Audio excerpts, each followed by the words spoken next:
রাসূলুল্লাহ সাল্লাল্লাহু আলাইহি ওয়াসাল্লাম ইরশাদ করেন, সাহাবায়ে কেরামকে লক্ষ্য করে বলেন, হে আমার সাহাবীরা শুনো, তোমাদের পূর্বে বনি ইসরাইল ছিল দুনিয়াতে। তারা আপোষের মধ্যে ঝগড়া বিবাদ, মতানৈক্য, ইখতিলাফ করে করে বিভিন্ন দল উপদলে বিভক্ত হয়ে গিয়েছিল। তারা এতটাই ছিন্ন বিচ্ছিন্ন হয়ে গিয়েছিল যে তাদের মধ্যে দল উপদল সৃষ্টি হতে হতে হতে হতে এক পর্যায়ে তারা ৭২টি দলে বিভক্ত হয়ে গিয়েছিল।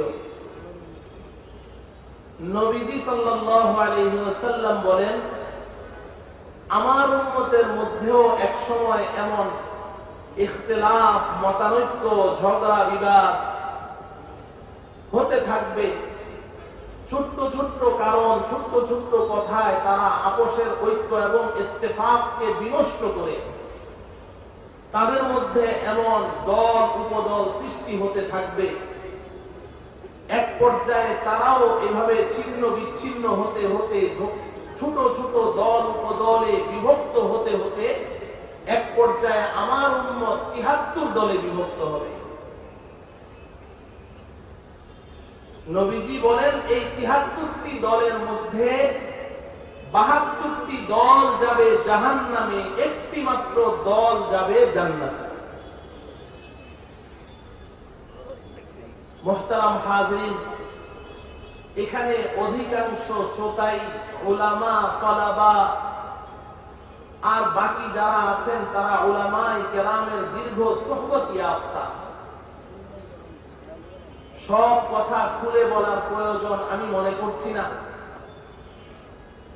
আপনারা সকলেই জানেন, যাদেরকে খেতাব করে, যাদেরকে সম্বোধন করে নবীজি এই ঘোষণাটি দিয়েছিলেন, সেই সকল মহান সাহাবায়ে কেরাম তারা কিন্তু ৭৩ দলে বিভক্ত হননি। হয়েছিলেন নাকি? সাহাবায়ে কেরাম ৭৩ দলে বিভক্ত ছিলেন না। তাহলে নবীজি এই হাদিসে কাদের কথা বলেছেন?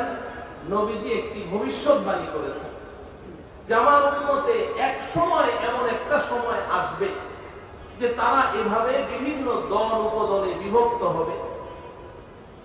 আমি কোরআন ও হাদিসের, কোরআন ও সুন্নাহর একজন আদনা তালিবুল ইলম হিসেবে, একজন নগণ্য ছাত্র হিসেবে আমার কাছে খুব মনে হয়, বারবার মনে হয়, নবীজি উম্মতের যেই বিভীষিকাময় সময়ের কথা, যেই নাজুক ওয়াক্তের কথা, যেই ভয়ানক সময় এবং বিভৎস চিত্রের কথা এই হাদিসে ভবিষ্যৎবাণী করেছেন যে উম্মতের কেউ কারো উপরে আস্থা রাখবে না।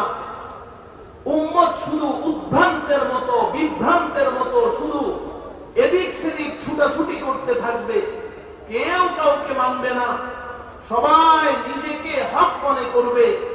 এইভাবে দলাদলি করতে করতে ৭৩ দলে বিভক্ত হবে। এর চেয়েও ভয়ের ব্যাপার হলো ৭২টি দলই জাহান্নামী হবে। এই যে একটি বিভৎস চিত্র নবীজি এই হাদিসে অঙ্কন করেছেন, এই যে একটি ভবিষ্যৎ চিত্রের কথা নবীজি সাহাবায়ে কেরামের সামনে ঘোষণা করেছেন, আমার মনে হয় আমি আপনি বর্তমান সময় নবীজির ওই ভবিষ্যৎবাণীর ওই সময়টি পার করছি। বর্তমান সময়ে আমাদের অবস্থা এমন যে আমরা সিদ্ধান্ত নিতে পারছি না আমার জীবন তরি কোন মাঝির হাতে আমি ছেড়ে দেব, আমি কাকে ফলো করব, কার পেছনে আমি ছুটব, কার পরামর্শে আমি চলব। আমরা একটি নন ডিসিশন এবং সিদ্ধান্তহীনতায় ভুগছি। বিশেষ করে আমার ওই সকল জেনারেল শিক্ষিত ভাইয়েরা যাদের কাছে ওই কোষ্ঠী পাথর নেই, যেই কোষ্ঠী পাথরে ঘষা দিলে খাঁটি সোনা আর ভেজাল সোনায় পার্থক্য করা যায়, যাদের কাছে ওই রাডার মেশিন নেই, যে রাডার মেশিনে হক আর বাতিল ধরা পড়বে। আমার ওই সকল জেনারেল শিক্ষিত ভাইয়েরা যারা দ্বীনের উপরে চলতে চান, যারা নিজেকে একজন খাঁটি মুসলিম হিসেবে পরিচালিত করতে চান, যারা রাসূলের সুন্নাহ অনুযায়ী জীবন যাপন করতে চান, যারা সত্যের সন্ধানী, আমার ওই সকল জেনারেল শিক্ষিত ভাইয়েরা আছেন আরো বিপদে। তারা সিদ্ধান্ত নিতে পারছেন না যে আমার কাছে তো কষ্টি পাথর নেই, আমার কাছে তো ওই রাডার মেশিন নেই। অতএব এমন ব্যক্তিকে, এমন গোষ্ঠী কারা, এমন দল, এমন জামাত কোন জামাত, যেই জামাতের হাতে ওই কষ্টি পাথর আছে, যেই পাথরে ঘষা দিলে হক আর বাতিলে পার্থক্য করা যায়, যেই রাডার মেশিনে সত্য আর মিথ্যা ধরা পড়ে যায়, এই জামাতকে তারা খুঁজে বের করতে পারছে না, এই ব্যক্তিকে তারা খুঁজে বের করতে পারছে না। এই কারণে আমার ওই সমস্ত জেনারেল শিক্ষিত ভাইয়েরা আজকে আমার আলোচনার মুখাতাব, এবং আজকে আমার এই আলোচনা আমি তাদেরকে উদ্দেশ্য করে বলছি। উলামায়ে কেরামের সামনে কথা বলার মতো যোগ্যতা আমার নেই, আমি তো তাদের সামনেই কথা বলতে চাই। আমি ওই সমস্ত ভাইদেরকে আজকে সম্বোধন করে বারবার বলছি, আমি আপনাদের সম্মুখে আজকে এই বিষয়টি সংক্ষেপে তুলে ধরতে চাই যে এখন আমি কার কথা শুনবো, কার পেছনে চলবো, কার সিদ্ধান্ত অনুযায়ী আমার জীবনটাকে আমি পরিচালিত করব। এক কথায় নবীজি এই হাদিসে যে ৭৩টি দলের কথা বলেছেন তার মধ্যে ৭২টি তো গোমরাহ পথভ্রষ্ট। একটি মাত্র দল সত্যের পথের পথিক, একটি মাত্র দল সিরাতে মুস্তাকিমের উপরে পরিচালিত, একটি মাত্র দল জান্নাতি নাজাত প্রাপ্ত, মুক্তি প্রাপ্ত। এবং অপর হাদিসে যে হাদিসটি আমি শুরুতে তেলাওয়াত করেছি, পাঠ করেছি, নবীজি বলেন লা তাযালু তাইফাতুম মিন উম্মতি মানসুরিনা আলাল হক লা ইয়াদুররুহুম মান খাযালাহুম হাত্তা তাকুমাস সাআ। নবীজি বলেন আমার উম্মতের একটি জামাত সর্বদা সর্বযুগে এই পৃথিবীতে থাকবে, ভূপৃষ্ঠে থাকবে, বিদ্যমান থাকবে। কোন সময় এরা একেবারেই নিশ্চিহ্ন হয়ে যাবে না। আমার পর থেকে ধারাবাহিক ভাবে এই জামাতটি থাকবে। এই জামাতটি হবে সত্যের পথের পথিক এবং এই জামাতটি আল্লাহর পক্ষ থেকে সাহায্য প্রাপ্ত হবে। কোন নিন্দুকের নিন্দা, কোন ভীতি প্রদর্শকের ভয় এবং কোন লাঞ্ছনাকারীর লাঞ্ছনা এদেরকে হক থেকে সরাতে পারবে না। এই জামাত চলতেই থাকবে, চলতেই থাকবে। বংশ পরম্পরায়, জেনারেশন পরম্পরায় একের পরে এক এভাবে প্রত্যেক যুগে এই জামাত সত্যের পথে অটল, অনড়, অবিচল থাকবে। এইভাবে চলতে চলতে এক সময় কিয়ামত সংগঠিত হয়ে যাবে। মুহতারাম হাজিরিন, ওই জামাত কোন জামাতের কথা নবীজি বলেছে? আমি আজকে কোন দলের দালালি না করে এবং কোন রকমের প্রান্তিকতার শিকার না হয়ে আমি আল্লাহকে হাজির নাজির জেনে যতটুকু আল্লাহ রাব্বুল আলামিন আমাকে বুঝার তৌফিক দিয়েছেন, আমি ওই সত্যের সন্ধানী, সত্যের পথের পথিক, ওই ৭৩ দলের একমাত্র হক জামাত, ওই জামাতের পরিচয় আপনাদের সম্মুখে তুলে ধরতে চাই। আল্লাহ রাব্বুল আলামিন আমাকে হক কথাগুলো খুলে খুলে বলার তৌফিক দান করুন। মুহতারাম হাজিরিন, যেই হাদিসে নবীজি ৭৩ দলের কথা বলেছেন, ওই হাদিসের শেষাংশে সাহাবায়ে কেরাম এই কথা শুনে ভয় পেয়ে গেলেন, প্রশ্ন করলেন মান হিয়া ইয়া রাসূলুল্লাহ, ওহে আল্লাহর রাসূল, আপনি যে ৭৩ দলের কথা বলেছেন তার মধ্যে ৭২টি দল জাহান্নামী। আমরা ওই ৭২ দলের পরিচয় জানতে চাই না, কারণ আমরা কেউ ওই ৭২ দলের অন্তর্ভুক্ত হতে চাই না। আপনি শুধু আমাদেরকে ওই একটি দলের কথা বলে দিন, যেই দলটিকে আপনি নাজাত প্রাপ্ত, মুক্তি প্রাপ্ত বলেছেন, যেই দলটিকে আপনি জান্নাতের পথের পথিক বলেছেন। নবীজি সাল্লাল্লাহু আলাইহি ওয়াসাল্লাম জবাব দিলেন, মা আনা আলাইহি ওয়া আসহাবি।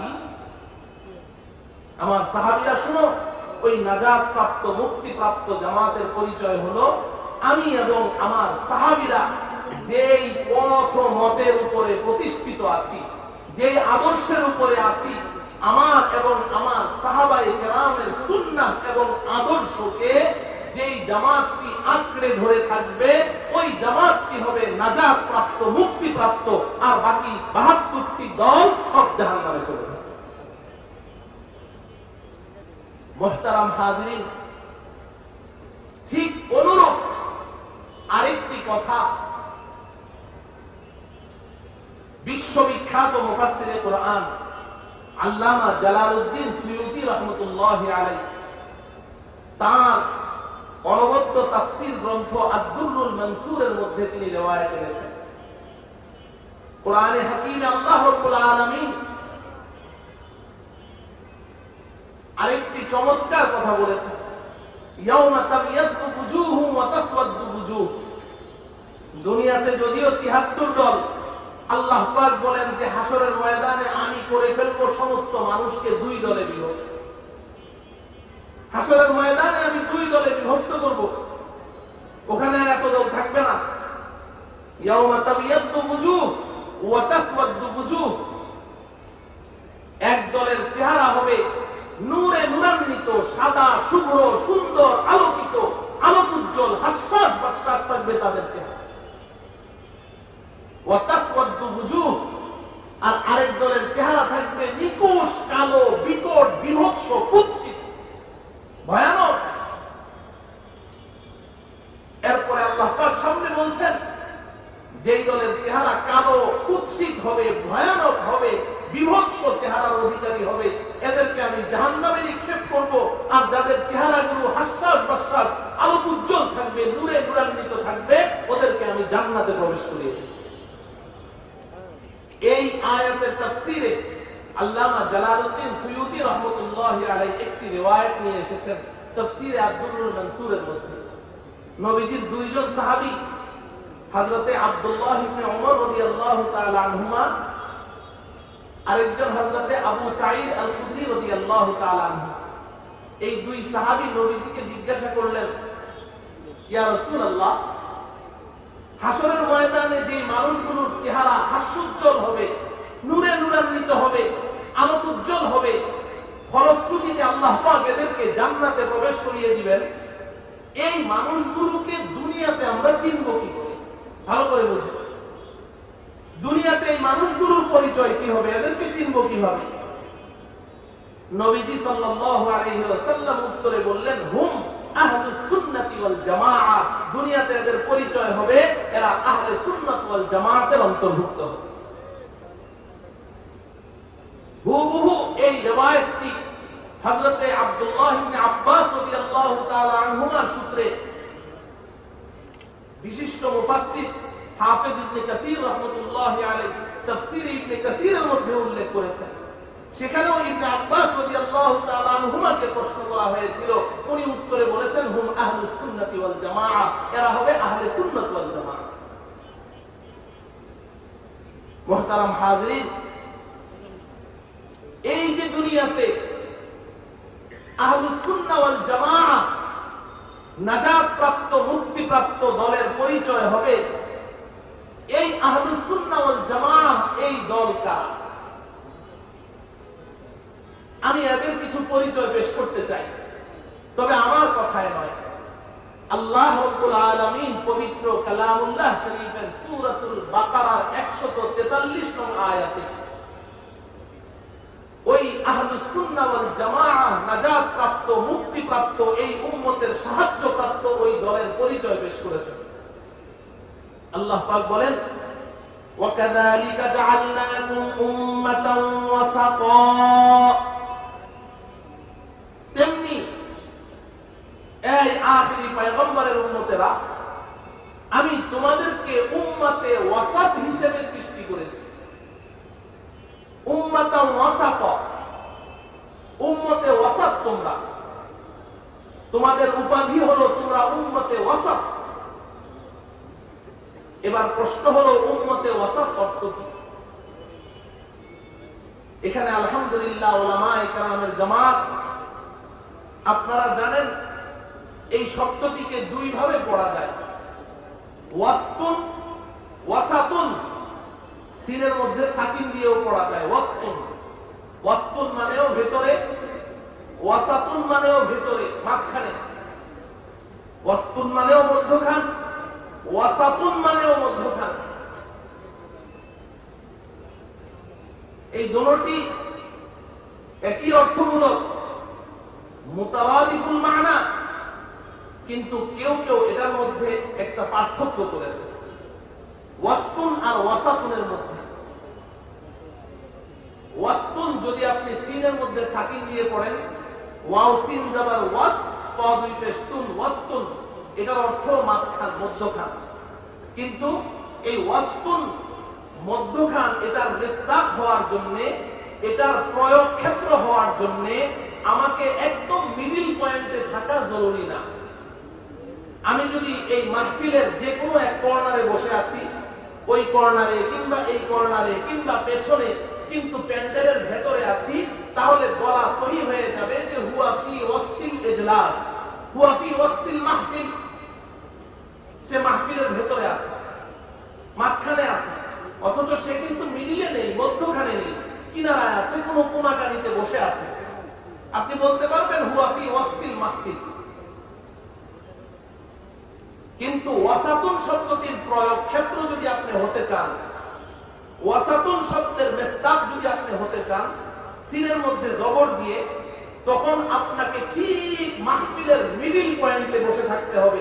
দুই দিকে ট্যাপ ফিতা ধরে মেপে, চারদিকে মেপে মাহফিলের যে মধ্যখান আছে ওখানে যদি আপনি বসে থাকেন, তাহলে বলা যাবে আনতা ফি ওয়াসাতিল ইজলাস, ওয়াসাতিল মাহফিল, আপনি মাহফিলের ওয়াসাতের মধ্যে আছেন। আল্লাহ রাব্বুল আলামিন এই আয়াতে ওয়াসতুন শব্দ না বলে ওয়াসাতুন বলেছেন। ওয়া কাযালিকা জাআলনাকুম উম্মাতান ওয়াসাতা।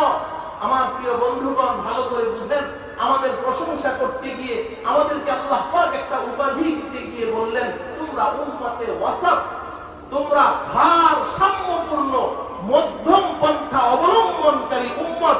অর্থাৎ তোমরা ডানেও নয় বাঁয়েও নয়, তোমাদের মধ্যে কোনো ইফরাতও নেই, তাফরীতও নেই, তোমাদের মধ্যে কোনো বাড়াবাড়িও নেই, ছাড়াছাড়িও নেই। তোমরা একদম ভারসাম্যপূর্ণ মধ্যম পন্থা অবলম্বনকারী উম্মত। আমি তোমাদেরকে উম্মতে ওয়াসাত হিসেবে ঘোষণা দিলাম। বলেন সুবহানাল্লাহ। আমার প্রিয় ভাই ও বন্ধুগণ, ওয়াসাতুন শব্দের অর্থ যখন মাঝখান বুঝলাম, তো মধ্যখান হওয়ার জন্য শর্ত হলো দুই দিকে কিছু থাকতে হবে, না হলে কি মাঝখান হওয়া যাবে? যদি আঙ্গুল একটি থাকে, আমি বলি বলুন তো দেখি এখানে মাঝখানে কোন আঙ্গুলটি? বলবেন যে আঙ্গুল তো একটা, এখানে মাঝখান হলো কি করে? যদি দেখাই দুইটি আঙ্গুল, বলুন তো এখানে মাঝখানে কোন আঙ্গুলটি? বলবেন যে না, এখানে একটাও মাঝে নেই, দুইটা দুই দিকে আছে।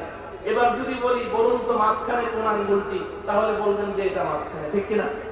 তাহলে মাঝখানে হওয়ার জন্য দুই ধারে দুইটা থাকতে হবে কি হবে না? আমার কথা বুঝে আসে? তাহলে আল্লাহ রাব্বুল আলামিন আমাদেরকে তো মাঝখানের উম্মত বললেন, আল্লাহ পাক তো আমাদেরকে মধ্যম পন্থা অবলম্বনকারী উম্মত বললেন। তো যখন মাঝখানে আমরা আছি, তাহলে বোঝা গেল কোন কোন উম্মত উপরেও আছে, নিচেও আছে, ঠিক কিনা বলেন? যদি দুই ধারে না থাকে, তাহলে আমরা মাঝে হবো কি করে? এবার প্রশ্ন হলো দুই ধারে কারা? যদি এই দুই ধারের উম্মতকে আমরা চিনতে পারি, তাহলে মাঝখানে উম্মতে ওয়াসাত, এই উম্মতে ওয়াসাতই হচ্ছে নাজাত প্রাপ্ত, মুক্তি প্রাপ্ত জামাত। এই উম্মতে ওয়াসাতই হচ্ছে সাহায্যপ্রাপ্ত দল। এই উম্মতে ওয়াসাতই হচ্ছে সিরাতে মুস্তাকিমের পথের পথিক এবং সত্যের পতাকাবাহী জামাত। আমি আজকে এই উম্মতে ওয়াসাতকে আপনাদের সম্মুখে চিহ্নিত করতে চাই, প্রকাশ করতে চাই। আল্লাহ রাব্বুল আলামিন আমাকে তৌফিক দান করেন। মুহতারাম হাজিরিন, এই আয়াতের তাফসীর আপনি যে কোনো গ্রহণযোগ্য তাফসীরের কিতাব খুললেই পাবেন। আমাদের হাতের কাছে তাফসীরে মাআরিফুল কুরআন আছে, সেটা খুলেন, কিংবা অন্য যে কোনো তাফসীরের কিতাব খুলেন, আপনি পাবেন যে আল্লাহ রাব্বুল আলামিন আমাদের প্রশংসা করতে গিয়ে উম্মতে ওয়াসাত কেন বলেছেন? কারণ হলো আমাদের পূর্ববর্তী উম্মত যারা ছিল তাদের মধ্যে দুই রকমের ভ্রান্তি ছিল, দুই রকমের ভ্রান্তি, গুমরাহি, পথভ্রষ্টতা। এক রকমের ভ্রান্তি ছিল পূর্বের উম্মতের একদল, তারা ইফরাতের শিকার ছিল, বাড়াবাড়ির শিকার ছিল, বাড়াবাড়ি করত।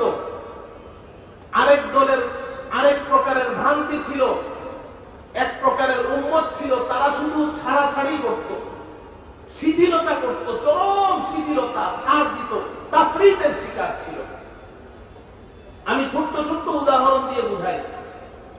তুরাফুল আশিয়াউ বিআযদাদিহা, আপনি উম্মতে ওয়াসাত বুঝতে হলে দুই ধারের উম্মতকে চিনলেই উম্মতে ওয়াসাত চিনে যাবেন, নাজাত প্রাপ্ত উম্মত চিনে যাবেন। আপনার মুক্তাদা এবং কাদের পেছনে চলবেন তাদেরকে চিনে যাবেন। এক প্রকারের উম্মত ছিল বাড়াবাড়ির শিকার, ইফরাতের শিকার, বাড়াবাড়ি করত। বনি ইসরাইলের মধ্যে কিছু লোক ছিল, তারা আল্লাহ পাকের পয়গম্বরকে সীমাতিরিক্ত সম্মান প্রদর্শন করতে করতে, আল্লাহর পয়গম্বরকে সম্মান প্রদর্শন করতে করতে এতটাই সীমা লঙ্ঘন করে ফেললো যে এক পর্যায়ে তারা ঘোষণা দিল আমাদের এই পয়গম্বর আল্লাহর পুত্র। নাউজুবিল্লাহ বলেন। وقالت اليهود عزير ابن الله وقالت النصارى المسيح ابن الله। আল্লাহ পাক বলেন ইহুদিদের একদল তারা আমার প্রেরিত পয়গম্বর উজাইরকে তারা ঘোষণা দিল এই উজাইর আল্লাহর পুত্র। খ্রিস্টানরা এক পর্যায়ে হযরতে ঈসা আলাইহিস সালামকে সম্মান করতে করতে এতটাই সীমা লঙ্ঘন করলো, এতটাই ইফরাতের শিকার হয়ে গেল যে এক পর্যায়ে তারা ঘোষণা দিল ঈসা আল্লাহর পুত্র। নাউজুবিল্লাহ বলেন। আপনারা বলেন এটা কি বাড়াবাড়ি নয়? নবী কি আল্লাহর পুত্র হতে পারে? আল্লাহর কোন সন্তান আছে? লাম ইয়ালিদ ওয়া লাম ইউলাদ। আল্লাহ কাউকে জন্ম দেননি, আল্লাহ কেউ জন্ম দেয়নি। আল্লাহর কোন সন্তান নেই। আল্লাহর সন্তান নির্ধারণ করা, পিতা আর পুত্র হামজিন্স হয়, একই জাতের হয়। মানুষের ঘরে মানুষ জন্ম নেয়, পশুর ঘরে পশু জন্ম নেয়, গরুর ঘরে গরু হয়, ছাগলের পেটে ছাগল হয়। যেই জাত পিতা পুত্র সেই জাতের হয়। তাহলে পয়গম্বরকে যদি আল্লাহর পুত্র বলা হয় এর অর্থ কি? ওই পয়গম্বরকেও তারা খোদা নির্ধারণ করেছে। বাড়াবাড়ি, সম্মান প্রদর্শন করতে করতে নবীকে আল্লাহর পুত্র ঘোষণা দিয়ে দিল। আর আরেক দল ছিল ছাড়াছাড়ির শিকার। এই বনি ইসরাইল যারা বাড়াবাড়ির চরম সীমানায় পৌঁছে গেছে, এই বনি ইসরাইলরাই আবার কোন কোন ক্ষেত্রে এতটাই ছাড়াছাড়ির শিকার, এতটাই তাফরীতের শিকার হয়েছে, যেখানে পয়গম্বরকে আল্লাহ পুত্র ঘোষণা করছে, সেখানে আবার পয়গম্বর যখন তাদেরকে জিহাদের জন্য আহ্বান করে তখন তারা বলে ইযহাব আনতা ওয়া রাব্বুকা ফাকাতিলা ইন্না হাহুনা কাঈদুন। এই পয়গম্বরে খোদা যান, আপনি আপনার খোদাকে নিয়ে জিহাদ করেন, আমরা যাব না, আমরা এখানে বসে আছি। বলেন এটা তাফরীত এবং ছাড়াছাড়ি কিংবা শিথিলতা কিনা? বলেন।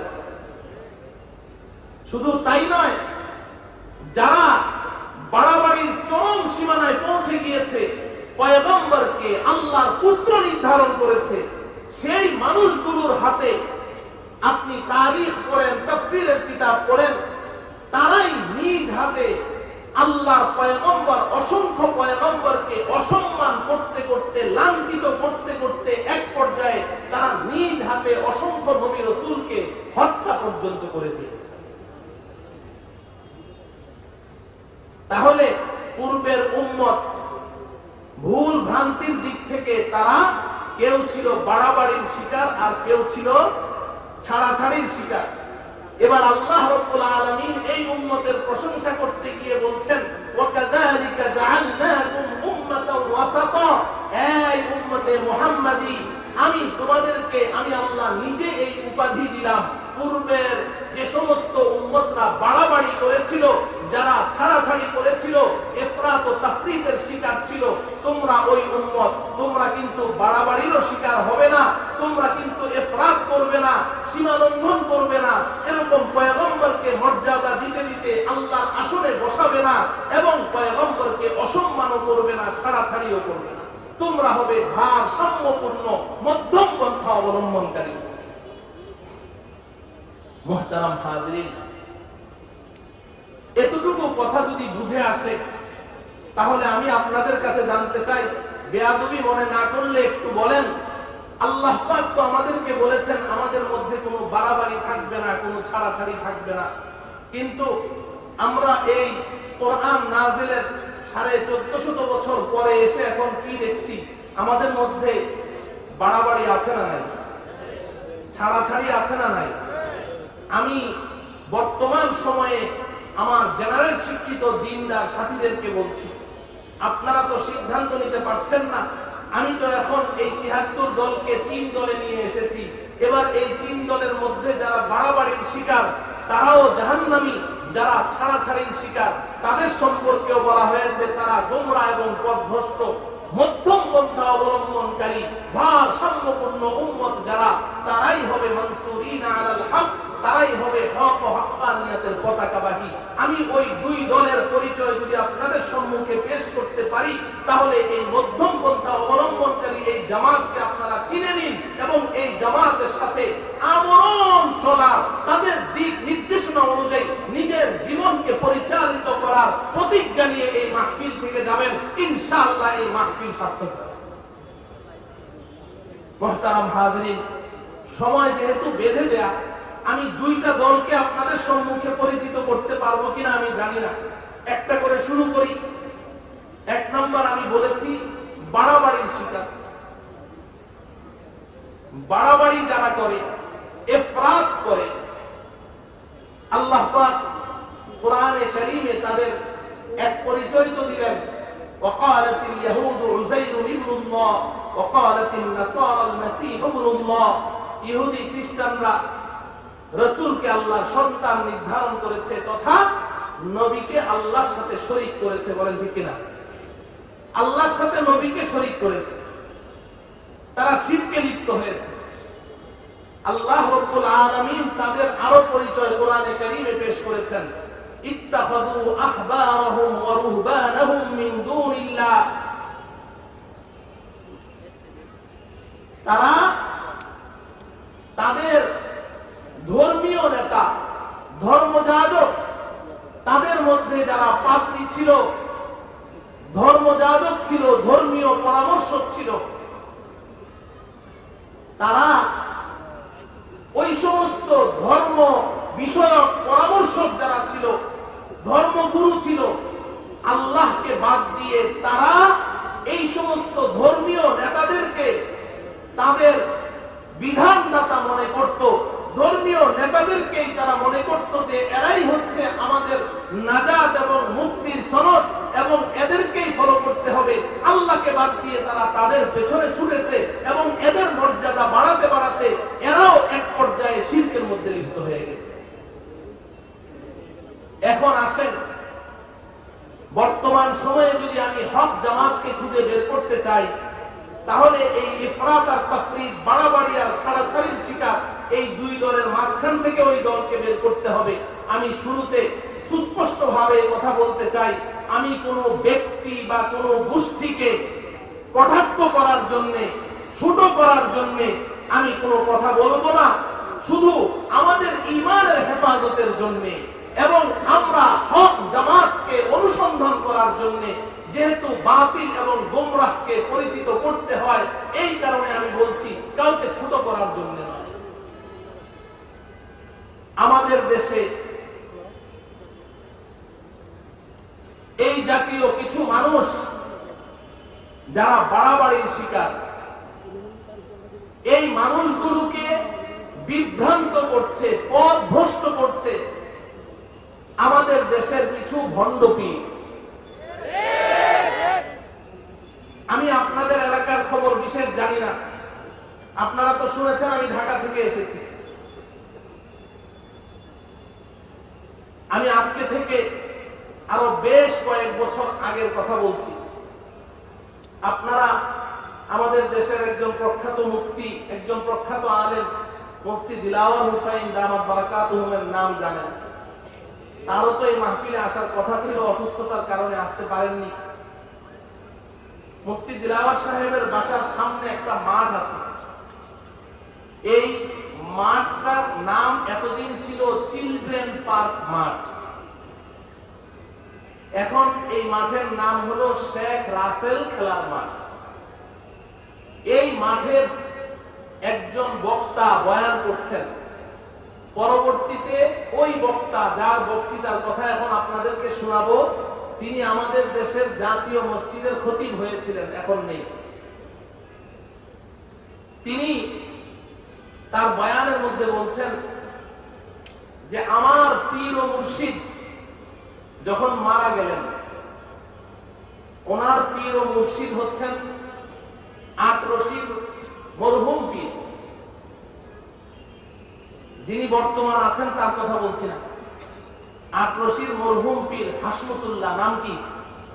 হাসমতুল্লাহ, তার কথা বলছেন যে আমার পীর ও মুর্শিদ যখন মারা গেলেন,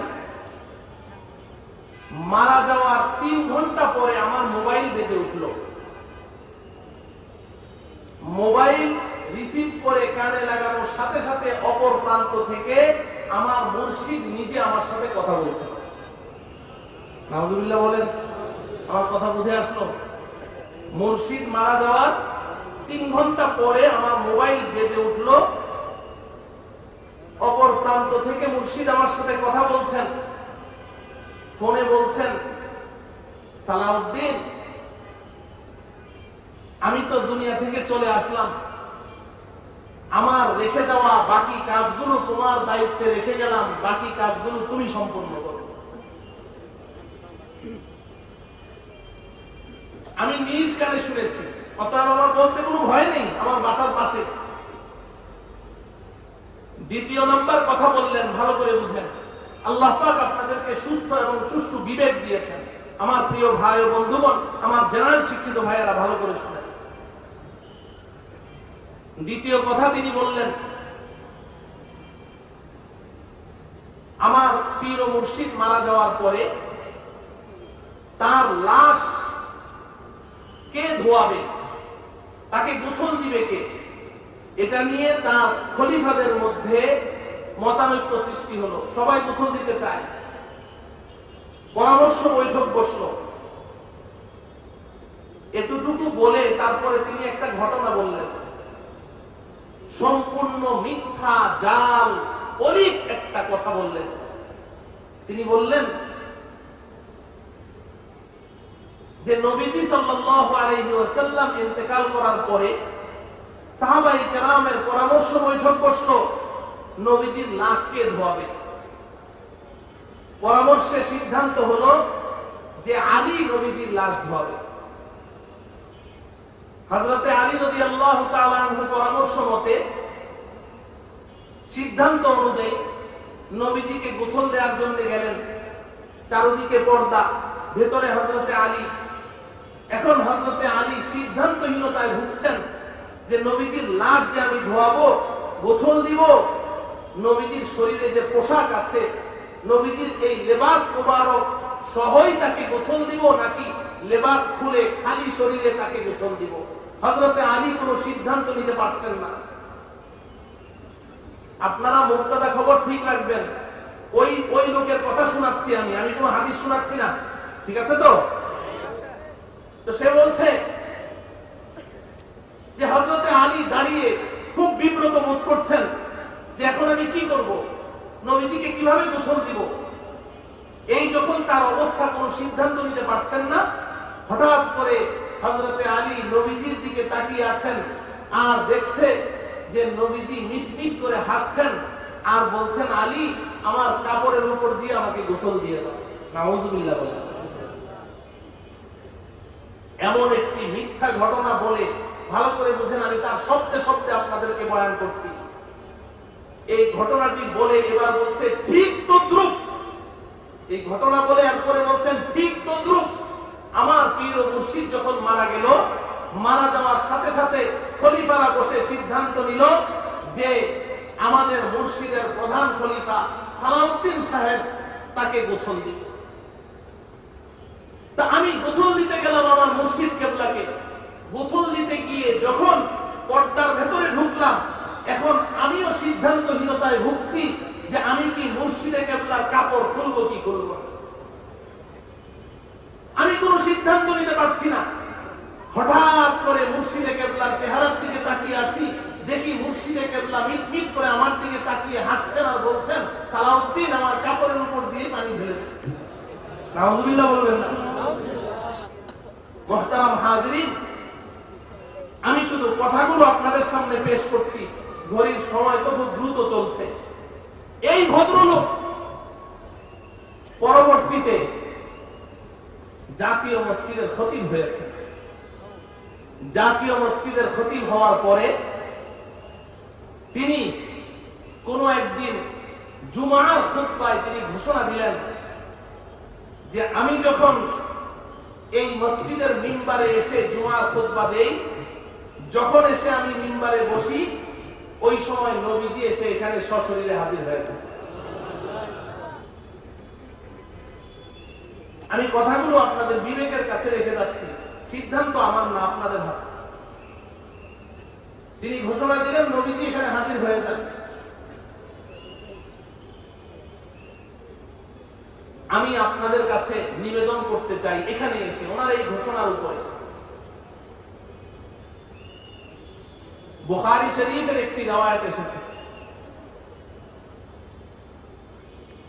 একদিন রাসূলুল্লাহ সাল্লাল্লাহু আলাইহি ওয়াসাল্লাম কোন এক কবিলায়, কোন একটি বস্তিতে বিচার করতে গিয়েছেন, দরবার করতে গিয়েছেন। তো ওখানে যাওয়ার পরে ওই বিচার কার্য শেষ হতে হতে এদিকে নামাজের ওয়াক্ত হয়ে গেছে। বুখারী শরীফে এসেছে কিতাবুস সালাম মধ্যে, নামাজের ওয়াক্ত হয়ে গেছে। হযরতে বেলাল রাদিয়াল্লাহু তাআলা আনহু সিদ্দিক আকবর হযরতে আবু বকর সিদ্দিক রাদিয়াল্লাহু তাআলা আনহুকে গিয়ে বললেন, আবু বকর, নবীজি তো আসছেন না, আপনি কি আমাদের নামাজটা পড়াবেন? হযরতে আবু বকর জবাবে বললেন, যদি তোমরা বলো আমি পড়াতে পারি। তো অন্যান্য সাহাবারা বললেন যে হ্যাঁ হ্যাঁ আবু বকর আপনি পড়ান, আপনি পড়ান। আবু বকর সাহাবায়ে কেরামের কত প্রিয় ছিলেন, তার মর্যাদা কি ছিল, এগুলো অনেক আলোচনা হয়েছে এই মধ্যে। হযরতে আবু বকর সিদ্দিক রাদিয়াল্লাহু তাআলা আনহু ইমামতের জায়নামাজে দাঁড়িয়ে নামাজ শুরু করে দিলেন। সাহাবায়ে কেরাম পেছনে ইক্তেদা করলেন, নামাজ শুরু হয়ে গেছে। যখন আবু বকর নামাজ শুরু করলেন, এর মধ্যে নবীজি সাল্লাল্লাহু আলাইহি ওয়াসাল্লাম এসে মসজিদে নববীতে ঢুকলেন। সাহাবায়ে কেরাম যখন টের পেলেন যে নবীজি এসেছেন, এবার সাহাবায়ে কেরাম প্রত্যেকেই নামাজের মধ্যে নিয়ত বাঁধা অবস্থায় নিজ নিজ ডান হাতে রানের উপরে এভাবে থাপড়াতে শুরু করলেন নামাজের মধ্যে। উদ্দেশ্য আবু বকরকে সতর্ক করা যে নবীজি কিন্তু এসে গেছে। এখানে আপনারা প্রশ্ন করতে পারেন, প্রথম প্রশ্ন হলো আবু বকর নামাজ পড়াচ্ছেন, সাহাবায়ে কেরাম নামাজ পড়ছেন, নবীজি ঢুকলেন, ওনারা দেখলেন কি করে? ওনাদের নামাজের মনে হয় খুশুবুজু ছিল না, এমন প্রশ্ন মনে জাগতে পারে। আচ্ছা, নবীজি ঢুকলেন ভালো কথা, ওনারা সবাই এভাবে কানের মধ্যে থাপড়ানো শুরু করলেন, এটা আবার কোন কাজ? আপনাদের অনেকের কাছে এটা ব্যতিক্রম কিছু মনে হতে পারে। এর চেয়ে আরো অনেক কিছুই নামাজে ইবতিদায়ে ইসলামে জায়েজ ছিল। এগুলো বলতে গেলে অনেক লম্বা কথা। ইবতিদায়ে ইসলামে, ইসলামের শুরুর যুগে সাহাবায়ে কেরাম নামাজের মধ্যে কথাও বলতেন, সালাম কালাম চলতো, হাঁচির জবাব চলতো, কথাবার্তা চলতো। এগুলো ধীরে ধীরে ধীরে ধীরে যখন আল্লাহ রাব্বুল আলামিন এই আয়াত নাযিল করলেন ওয়াকুমু লিল্লাহি কানিতিন আই সাকিনিন সাকিতিন, তখন এগুলো বন্ধ হয়ে গেছে। আগে এগুলো সব জায়েজ ছিল। সাহাবায়ে কেরাম এভাবে যখন সতর্ক করলেন, আবু বকর বুঝে গেলেন যে নবীজি এসেছেন। যখন আবু বকর টের পেয়ে গেছেন যে নবীজি এসেছেন, নবীজি আবু বকরের পেছনে দাঁড়ালেন। তো তিনি তখন হাত উঁচু করে পেছনের দিকে সরে আসছেন। নবীজি পেছন থেকে বললেন, আবু বকর তুমি যেখানে আছো সেখানেই থাকো, তুমি নামাজ পড়াও, আমি তোমার পেছনে আছি, পেছনে আসার দরকার নেই। ভালো করে বুঝেন, নবীজি নিষেধ করলেন, নামাজ চলছে। আবু বকর নবীজির নির্দেশ উপেক্ষা করে তিনি পেছনে চলে আসলেন। নবীজি যখন দেখলেন আবু বকর পেছনে চলে এসেছে, এবার নবীজি আর কি করবেন, সামনে গেলেন, নামাজ পড়ালেন। নামাজের পরে আবু বকরকে ডেকে বললেন, আবু বকর ব্যাপার কি? আমি তোমাকে নিষেধ করলাম পেছনে আসার জন্যে, তুমি আমার কথা না শুনে পেছনে কেন এসেছো? নামাজ পড়াওনি কেন? হযরতে আবু বকরের জবাবটা শুনেন। হযরতে আবু বকর সিদ্দিক রাদিয়াল্লাহু তাআলা আনহু উত্তর দিলেন, মা লিইবনি আবি কুহাফা আন ইয়াউম্মা রাসূলুল্লাহ সাল্লাল্লাহু আলাইহি ওয়াসাল্লাম। ওহে আল্লাহর রাসূল, আপনি যতই আমাকে নামাজ পড়াতে বলেন, কিন্তু আবু কুহাফার পুত্র আবু বকরের এত বড় স্পর্ধা হয়নি যে রাসূলের সামনে ইমামতি করবে, রাসূলকে পেছনে রেখে আবু বকর নামাজ পড়াবে, এত বড় সাহস আবু বকরের এখনো হয়নি। মুহতারাম হাজিরিন, এই ঘটনাটুকু আপনাদের সম্মুখে নিবেদন করে এবার আমি ওই খতিব সাহেবের কাছে জানতে চাই, আপনি সত্য বলেছেন না মিথ্যা বলেছেন আপনি ভালো জানেন। আপনার বর্ণনা মতে আপনি যখন মসজিদের মিম্বারে বসেন, নবীজি যদি সশরীরে এখানে উপস্থিত হয়ে যায়, কিছুক্ষণ পরেই তো জুমার নামাজ, নবীজি যেখানে উপস্থিত সেখানে আবু বকর ইমামতি করাকে বেয়াদবি মনে করেন, তাহলে জাতীয় মসজিদে আপনি যখন উপস্থিত, তখন যদি নবীজি সশরীরে উপস্থিত থাকে, আপনি কত বড় বেয়াদব! নবীজিকে ইমামতি করতে না দিয়ে আপনি কেন ইমামতি করলেন? কি জবাব? কেন আপনি ইমামতি করলেন? কোনদিন কি পত্র পত্রিকায় আপনারা দেখেছেন যে আজকে বাংলাদেশের জাতীয় মসজিদে জুমার নামাজের ইমামতি নবীজি করেছেন? এরকম দেখেছেন নাকি? আমি তো দেখিনি। আমি আপনাদের বিবেকের কাছে কথাগুলো রাখছি। অতএব যারা এই দাবি করেন যে আমরা যখন দরুদ পড়ি, আমরা যখন ইয়া নবী সালামু আলাইকা বলি, তখন নবীজি সশরীরে এসে যান, তাদের বিবেকের কাছেও আমি এই প্রশ্ন রাখি। মুহতারাম ভাইও, এরা ওই যে নবীকে সম্মান করতে করতে, নবীকে সম্মান করতে করতে ইহুদি খ্রিস্টান তারা যেমন নাকি আল্লাহ পাকের সমকক্ষ আল্লাহর তুলনা করেছে, আল্লাহর সাথে তুলনা করেছে, আল্লাহর সন্তান সাব্যস্ত করেছে, আজকে আমাদেরকে আল্লাহ পাক উম্মতে ওয়াসাত ঘোষণা করলেন। আরে উম্মতে ওয়াসাত ঘোষণা করলে যদি সেই লকব এবং উপাধি তোমার সাথে রাখতে চাও, তুমি যদি সেই উম্মতে ওয়াসাতের অন্তর্ভুক্ত হতে চাও, তুমি যদি আহলুস সুন্নাহ ওয়াল জামাতে শামিল থাকতে চাও, তাহলে তোমাকে ওই ইফরাত বর্জন করতে হবে, ওই বাড়াবাড়ি বর্জন করতে হবে। তারা যেমন আল্লাহর সাথে রাসূলকে শরীক করেছে, আজকে তোমরাও আল্লাহর সাথে রাসূলকে শরীক করছো। শিরিক দুই প্রকার মনে রাখবেন, একটি হলো শিরিক ফি যাত, আরেকটি শিরিক ফি সিফাত। একটি তো আল্লাহর সত্তার সাথে শরীক করা, আরেকটি হলো আল্লাহ পাকের প্রাইভেট কিছু সিফাত আছে, আল্লাহ পাক ফর এক্সেপশনাল ফর আল্লাহ, আল্লাহর জন্য এটা খাস। এই সিফাত, এই গুণ, এই বৈশিষ্ট্য আল্লাহ পাক কোন মাখলুককে দান করেননি। কিছু সিফাত, কিছু গুণ আল্লাহ পাক নিজের জন্য বরাদ্দ রেখেছেন। যেমন আল্লাহ পাক সর্বশ্রোতা, সব শুনেন, সব শুনেন। আল্লাহ পাক সর্বদ্রষ্টা, আল্লাহ সব দেখেন, সব দেখেন। আল্লাহ পাক সর্বজ্ঞানী, সব কিছু জানেন। তেমনি আল্লাহ পাকের একটি বিশেষ গুণ হলো আল্লাহ পাক সর্বত্র বিরাজমান, সব জায়গায় আল্লাহ হাজির ও নাজির, সব জায়গায় উপস্থিত। এটা আল্লাহ পাকের শুধুমাত্র আল্লাহর বৈশিষ্ট্য। কোন মাখলুকের মধ্যে আল্লাহ পাক এই সিফাত সৃষ্টি করেননি। এবার আপনি যদি কোন মাখলুককে, সে যতই সম্মানিত হোক, আপনি যদি তাকে ওই গুণে গুণান্বিত শিরিকের মধ্যে লিপ্ত হবেন, আপনিও শিরিকের মধ্যে লিপ্ত হবেন। মুহতারাম হাজরিন, আমাদের দেশে আরেকটা বাঘ আছে, বাঘ। প্রথম শব্দটা বললাম না, পরের শব্দটা বললাম, বাঘ। বাবে রহমত। তো ওই বাবে রহমতের নাম আমি দিয়েছি বাবে গজব। এই বাবে গজবে যে মানুষটা আছে, এই মানুষটা তার প্রথম দাবি হলো সে আল্লাহকে সরাসরি দেখে এবং তার মুরিদান যারা আশিকে রাসূল আছে তাদের সবাইকে সে আল্লাহকে দেখিয়ে দেয়। অথচ কোরআনে হাকিমে আল্লাহ পাক কি বলছেন? এই দুনিয়ার চর্মচক্ষু দ্বারা কেউ আল্লাহকে দেখতে লা তুদরিকুল আবসার ওয়া হুয়া ইউদরিকুল আবসার ওয়া হুয়াল লাতীফুল খবীর। নবীদের মধ্যে একজন নবী আল্লাহকে দেখার জন্য আবদার করেছিলেন, সেই নবীর নাম কি? হযরতে মূসা আলাইহিস সালাম। কিন্তু আল্লাহ পাক কি দেখা দিয়েছেন?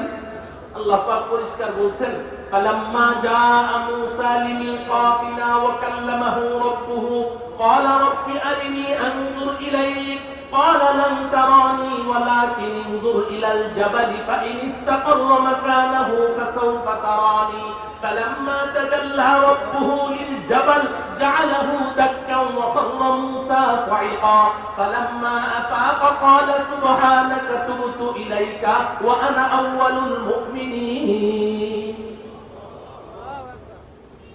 মুসা আলাইহিস সালাম বললেন, কথা বলতে বলতে এক পর্যায়ে তার ভালোবাসার দরিয়ায় এমন ঢেউ খেললো, রব্বি আরিনি আনজুর ইলাইক, ও আল্লাহ একটু দেখা দাও। আল্লাহ পাক বললেন, লান তারানি, হে মুসা কোশ্চিন কালেও নয়, কোশ্চিন কালেও নয়, কোয়াইট ইম্পসিবল, একেবারেই অসম্ভব, আমাকে দেখা সম্ভব নয়। কিন্তু মুসা তো মুসা, আল্লাহ একটু আল্লাহ একটু দেখা দাও, এক নজর। তো আল্লাহ পাক হযরতে মুসাকে নিবৃত করার জন্য, তাকে নিবৃত করার জন্য বললেন, ঠিক আছে একটা ইন্টারভিউ হোক, ওয়ালাকিন ইনজুর ইলাল জাবাল, ওই পাহাড়টার দিকে তাকিয়ে থাকো, ফাইনিস্তাকাররা মাকানাহু ফাসাউফা তারানি, যদি ওই পাহাড়টা আপন অবস্থায় অপরিবর্তিত থাকে, ওই পাহাড়ের মধ্যে কোনো রদবদল পরিবর্তন না হয়, তাহলে তুমি আমাকে দেখতে পাবে। মুসা বললেন, ঠিক আছে। ইন্টারভিউ দেওয়ার জন্য প্রস্তুত, তিনি ওই পাহাড়ের দিকে তাকিয়ে আছেন। তখন তো মুসা ইশকের দরিয়ায় ভাসছেন, তিনি তো মুহাব্বতের সাগরে হাবুডুবু খাচ্ছেন। না হলে মুসা তো মুসা, তিনি তো ছেড়ে কথা বলার লোক না, তিনি তো বলতে পারতেন যে আল্লাহ আপনি কি আমার ইন্টারভিউ নিচ্ছেন না পাহাড়ের ইন্টারভিউ নিচ্ছেন? আপনি বলছেন পাহাড় যদি অপরিবর্তিত হয় তাহলে দেখা দিবেন না, আমার কি দোষ, পাহাড় পরিবর্তন হইল কি হইল?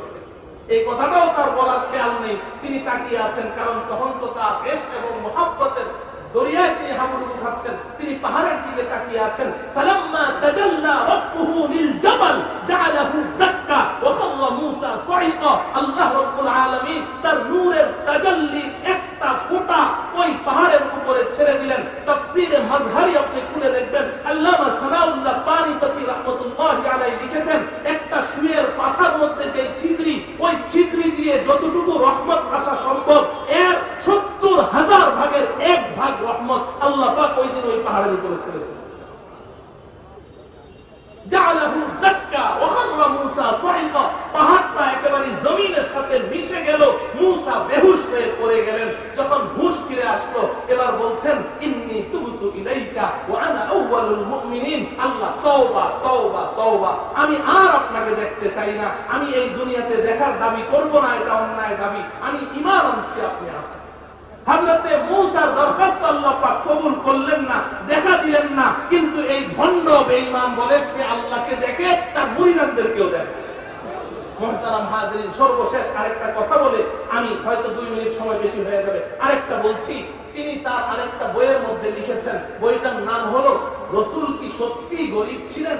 বইয়ের নাম একটা প্রশ্নবোধক চিহ্ন, রাসূল কি সত্যি গরীব ছিলেন?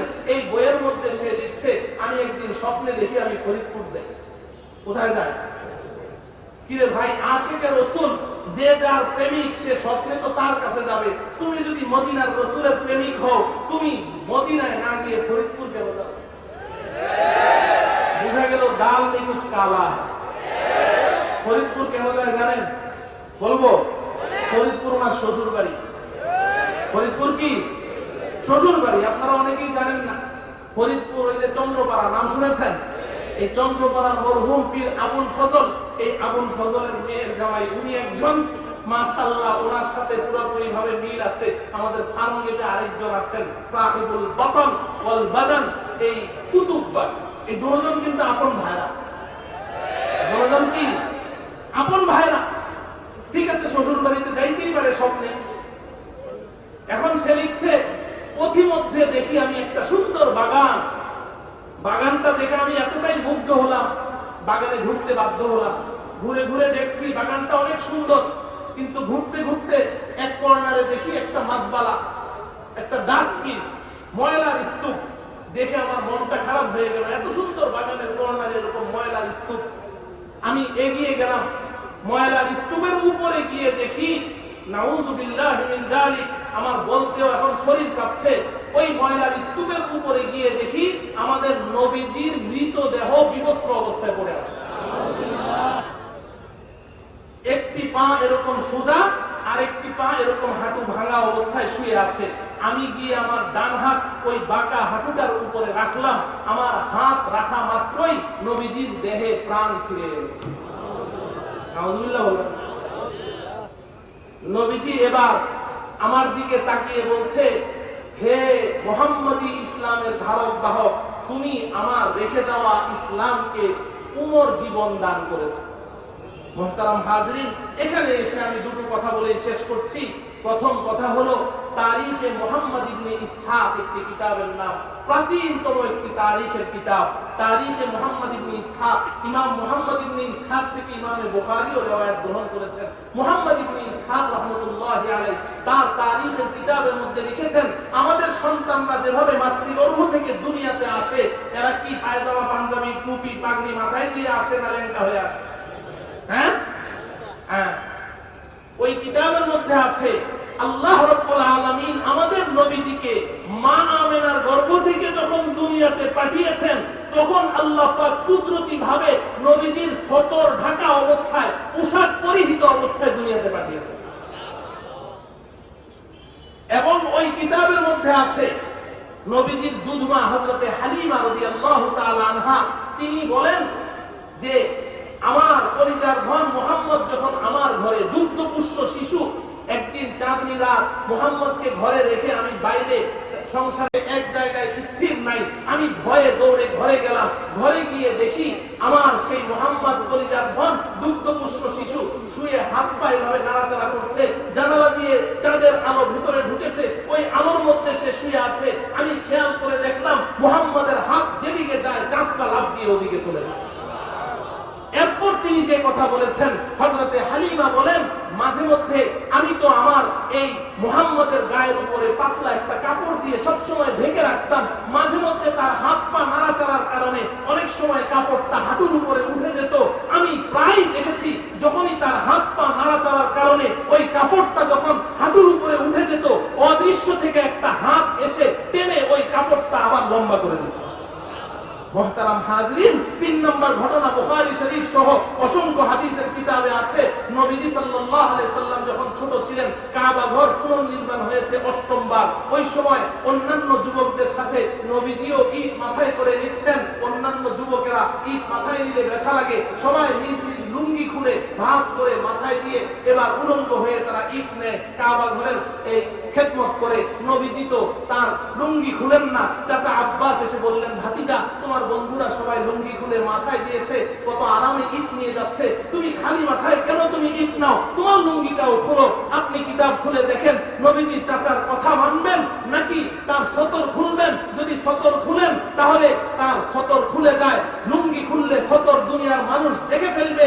আর যদি তিনি সতর না খুলেন, চাচার সাথে বেয়াদবি হয়ে যায়। তিনি এভাবে এই দুদুল্যমান অবস্থায় ঘামতে ঘামতে বেহুশ হয়ে জমিনে পড়ে গেছেন। মুহতারাম হাজরিন, আমি বলতে চাই, জন্মের সময় কুদরতি ভাবে কাপড় পরিহিত অবস্থায়, পোশাক পরিহিত অবস্থায়, সতর ঢাকা অবস্থায় দুনিয়াতে পাঠিয়ে জন্মের সময় আল্লাহ পাক যার সতর দুনিয়াবাসীকে দেখতে দিলেন না, দুগ্ধপুষ্য শিশু থাকাকালীন হযরতে হালিমার ঘরে থাকা অবস্থায় ফেরেশতা জিবরাইলের মাধ্যমে টেনে টেনে যার কাপড় সোজা করে দিয়েছেন, বাইতুল্লাহ নির্মাণের